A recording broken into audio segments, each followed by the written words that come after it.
In this edition of the Lee Summit Rundown, we highlight the public works group responsible for creating the city's street signs, police department's mental health co-responders, the upcoming Downtown Days Festival, and Councilmember Hodges. Let's get to it.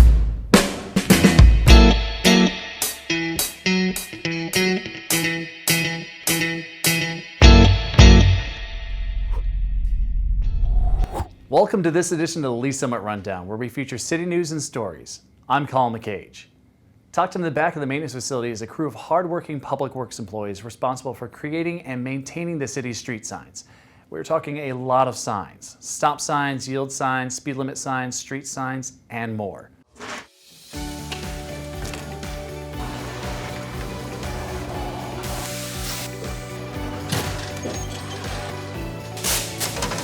Welcome to the Lee Summit Sign Department. We are going to walk you through our process from start to finish. We make signs as needed here. It's not like we just go out into the field and place a speed limit sign here, no parking here. Our traffic engineers, they go through and they'll do field studies. They'll send us down an engineering work order for us to go out, place new signs or remove signs as needed.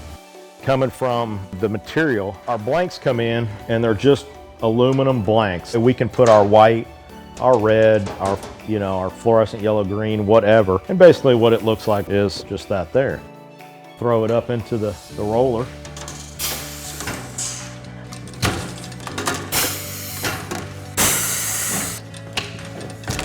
And once we got it covered, take it to our work table here, and Tim will cut the corners, cut all the access off to where it's lined up right. As far as the plotter and the software that we use, there's a street name sign there, and he's gonna go ahead and print that out on the plotter so you can see the plotter and how it operates and runs. There's standards for the height, even just on letters on the sign blank. Basically what we have on the computer there is it's pretty much set up to those.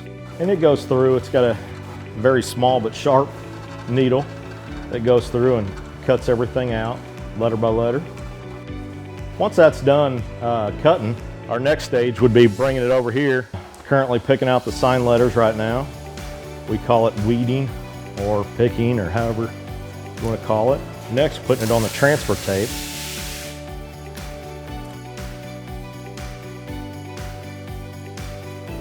Then after it's taped, we bring it over to the roller. That's where we apply it to the actual sign blank.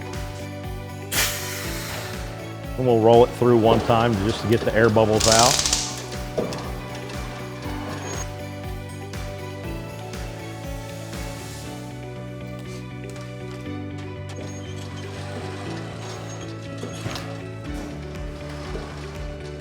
And the last stage is basically just taking the transfer tape off the front of it. And there's a finished product of the street name sign. We'll take you out to the field and show you our process that we go through. We're gonna go out and follow our sign guys and get something installed for you. This is where we check our underground utilities. Tim, you got AT&T? AT&T's back here. Evergy, Google, so we should be good to go. We normally put all of our stuff together out in the field.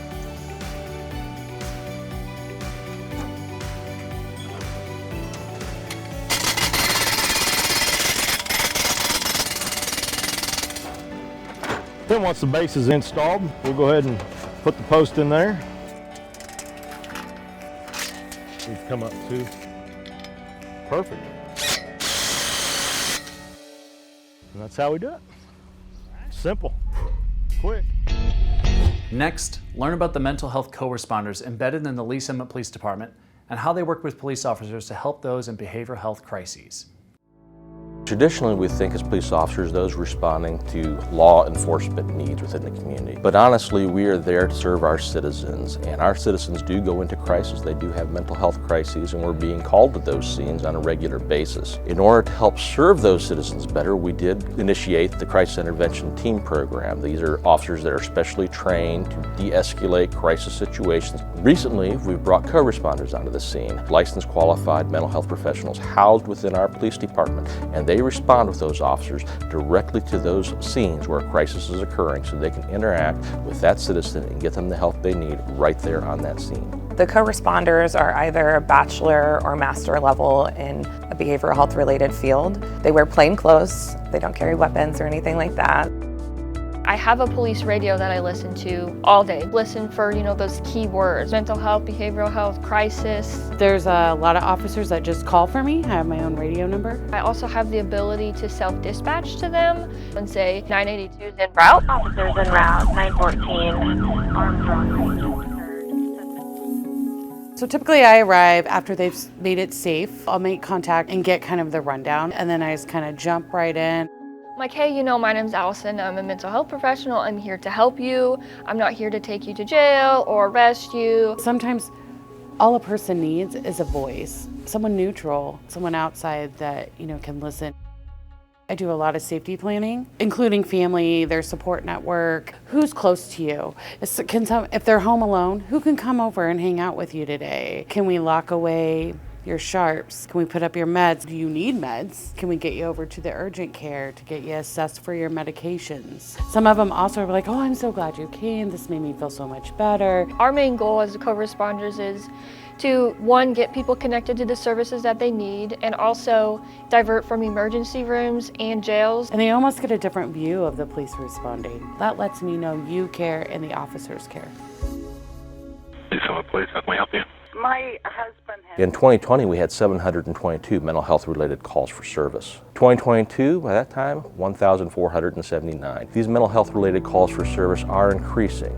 How we're responding to that is increasing the number of crisis intervention team officers we have available, as well as the number of co-responders we have available to respond on these calls. So what I think is important for the community to know about the co-responder program is that we're here, we exist. All you have to do when you call 911 is ask for us. Say, hey, I want a co-responder to respond to this crisis, and we'll go. I was really struggling about 8 years ago on my personal journey with mental health, and I met some amazing social workers and amazing programs that have helped me get to where I am today. I really couldn't see myself doing anything else. We want to help, and that's what we love to do. So I had a client, we got a call, she had some suicidal ideations, and she really felt that she had nobody.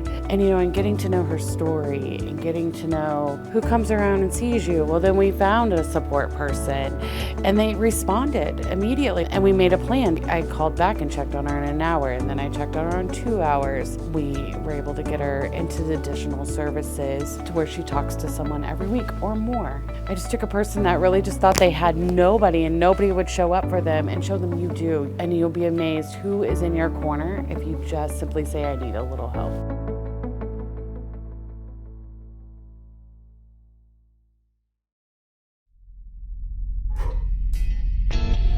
Get excited and mark your calendars for the first weekend in June for Downtown Days.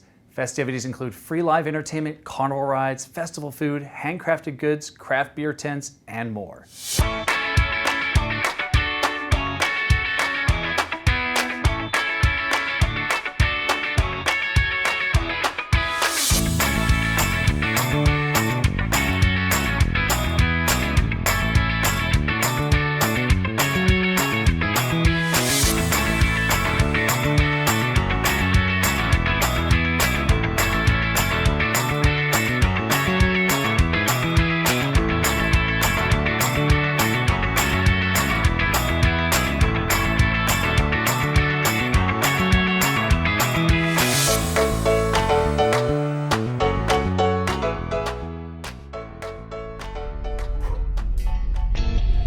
It is now time for the Councilmember Spotlight. Meet Councilmember Faith Hodges. Learn about her passion for bringing in family-oriented activities and what she learned about being part of the City Council.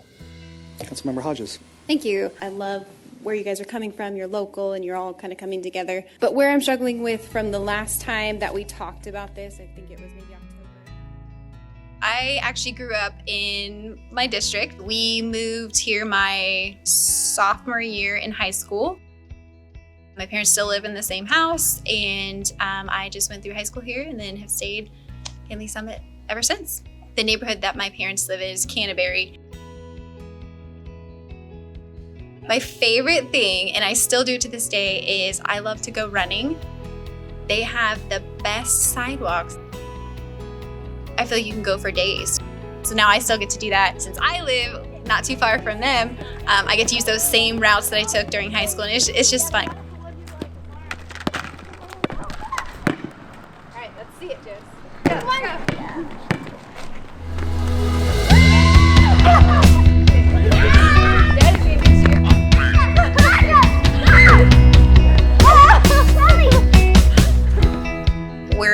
soccer family.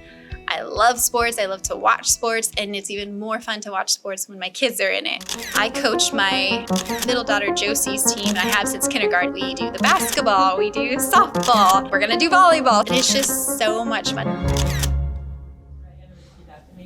Faith Hodges, do solemnly swear that I possess the qualities. Something that I would like to accomplish while on city council is to get more family activities here. You know, I don't want to have to be driving my family to, say, the Kansas side or any other city but my own. And I want to be able to invest in our city and make family memories in our city. Open the public hearing in the matter of K1 Speed, Diventures, Crack Shack, Blue Jeans Golf. Councilmember Hodges. I just want to say thank you for bringing us to Lee Summit, because I grew up at this. My grandpa would take us there, so I'm excited that now I can take my kids there. Bill number 23-0, pre-construction services for the Downtown Market Plaza project. I'm just as excited as everybody else about the downtown marketplace. I'm extremely excited about the community that it's going to bring, bringing more family things to do to the city and right in the heart of it. When you presented the numbers, the first time you came to us, it was 25.5%, and then a lot of... You know, people were like, oh, you know, being on council, it's not a lot of work, not a lot of... I think it was a bit of a surprise when there's so much info that you realize you just don't know. Even something as simple as sidewalks. It's like you don't realize how much goes into something like that. After a couple months, I'm like, okay, I'm finally, you know, catching the groove of how things work, learning new things, but also feel like I've got some things under my belt as well. It's been a great experience so far. Thanks for watching this episode of the Lee Summit Rundown. Be sure to subscribe to our YouTube channel for city news, stories, and live meetings.